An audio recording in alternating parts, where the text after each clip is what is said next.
El primer contingente de la caravana migrante llegó ayer a la Ciudad de México. Autoridades capitalinas informaron que se les otorgó alimentos y atención médica y que continuarán brindándoles apoyo durante su paso por la capital. Esta es la información.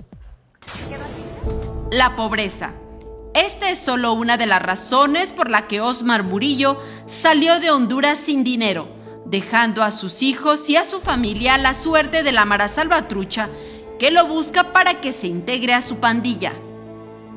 Incluso yo vengo huyendo de las maras porque ahí a uno lo obligan pues a integrarse a las maras, y si tú no te obligas, no trabajas para ellos, pues toman la decisión de quitarte la vida o pagar una renta de dinero que uno no ajusta a pagar eso. Desde el sábado comenzaron a llegar a la Ciudad de México cientos de migrantes. Hasta hoy son alrededor de 1,500. Se espera que entre martes y miércoles lleguen otros 3,500. En total serán 5,000. Las autoridades capitalinas los recibieron y alojaron en el Estadio Jesús Martínez Palillo. Proveer de los aspectos básicos: salud, alimentación, cobijo y seguridad.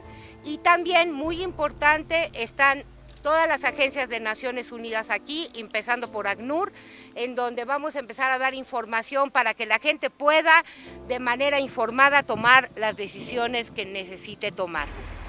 Atrás de mí, a mi izquierda, está el comedor emergente que va a alimentar a los 5,000 migrantes. A unos metros se están instalando las mesas y sillas donde van a almorzar, comer y cenar. Las ollas y cacerolas de alimentos los van a traer de los comedores públicos de Cuemanco y Villa Mujeres. Se espera que los migrantes centroamericanos permanezcan en la ciudad una semana. En las imágenes, Andrés Brito, Saray Mariscal, 21 Noticias.